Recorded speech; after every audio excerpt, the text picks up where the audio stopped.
habitants de Mitry, bienvenue sur Un œil sur vous, le média mitrien 100% fait par des Mitriens. Dans notre 4e épisode, nous nous immergerons dans la cérémonie de la Saint-Sébastien qui a eu lieu le dimanche 21 janvier à l'église de Mitrybourg. C'est la première édition de cette cérémonie organisée par la compagnie de Mitry et nous explorons ensemble la signification de celle-ci pour les communautés d'archers et comment elle renforce leur lien de camaraderie. Restez avec nous pour ce voyage fascinant dans les traditions de l'archerie, guidé par Mathieu qui n'a pas hésité à braver le froid pour vous.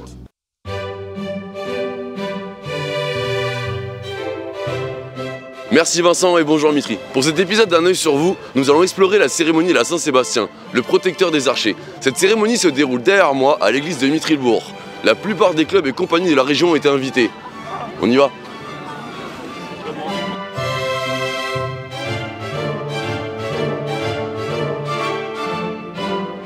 Voilà, dans les compagnies d'arcs, ça fonctionne comme un petit peu de façon militaire, étant donné que les sources, elles viennent de fin du Moyen-Âge à peu près.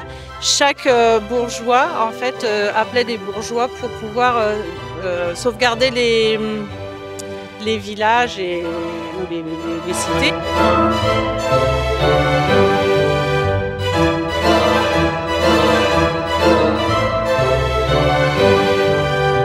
On nous parle de Saint-Sébastien, qui est-il?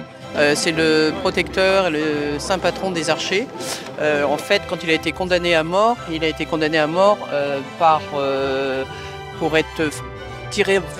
Les archers tiraient des flèches en fait, et les archers, comme ils ne voulaient pas le tuer, toutes les flèches ne sont pas allées sur des parties qui risquaient de le tuer. Donc en fait, il n'est pas mort sous les flèches et il n'est jamais mort. Après sa deuxième condamnation à mort, il a été massacré par des gourdins et en fait, il a été jeté dans les égouts à Rome. Comme la première fois, il avait été condamné à mourir par les flèches, c'est comme ça qu'il est devenu le saint patron des archers.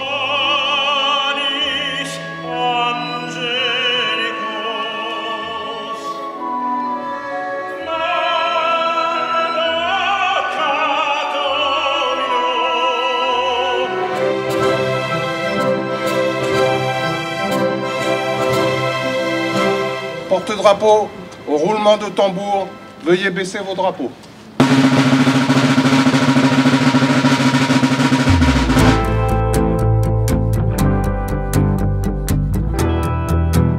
Et ça fait longtemps que vous êtes archer? On a commencé l'année dernière. Ouais. Donc c'est tout neuf un peu? Ouais. C'est ta première cérémonie? Ouais, première cérémonie. Alors, ça va? Pas trop émerveillé? Non, mais c'est très bien. Moi, j'aime bien les défilés avec les drapeaux et tout ça. C'est sympa.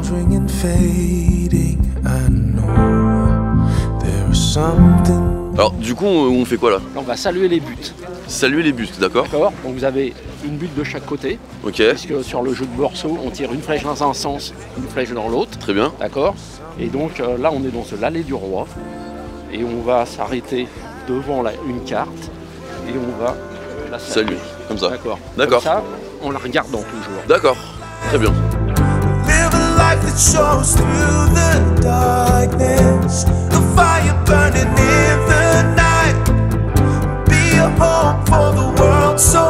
Alors nous nous retrouvons avec un porte-drapeau, c'est ça? Ouais, exactement. Oui, un intitulé plus... Non, porte-drapeau. Porte-drapeau. Simplement. Alors, moi j'avais une question.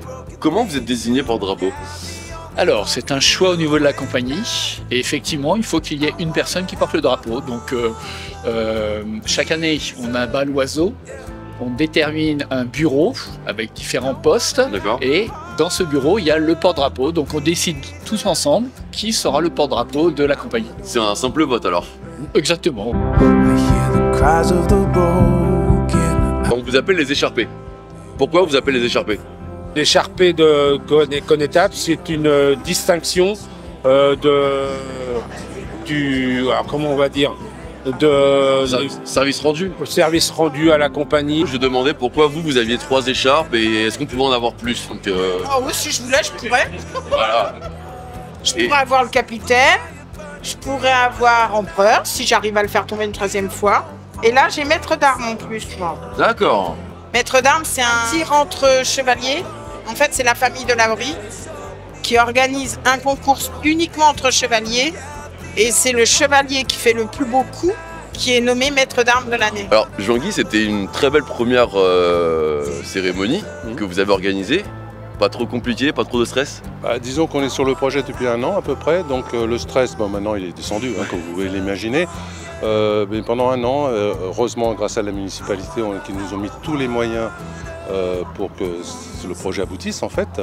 Et c'est vrai que profiter de cette magnifique église de Saint-Martin, le cœur de l'église et vraiment les vitraux et tout ça sont vraiment, ça a été un moment très fort de cet événement. Puis il y avait quand même beaucoup de compagnies aujourd'hui. Hein. Il y a eu 20 drapeaux. Ouais. 20 drapeaux, ça c'est les compagnies qui sont représentées par leur porte-drapeau. Maintenant, ça ne veut pas dire qu'il n'y avait pas d'autres compagnies qui n'étaient pas présentes par rapport au public qui n'avaient pas le drapeau. D'accord. Puis avec l'orgue et la prestation de notre chanteur, parce que c'est un ancien archer de Mathias, oui. Ça a donné une dimension autre quand même à cet événement. Voilà. Et bien, Jean-Guy, encore une fois, de la part de toute l'équipe, merci beaucoup. Je vous en prie. En vous souhaitant une très belle fin de saison, beaucoup de réussite. On continuera à suivre votre parcours. Merci beaucoup. À vous. Après ce superbe moment passé avec la compagnie, moi je file me mettre au chaud. Vincent, à vous les studios.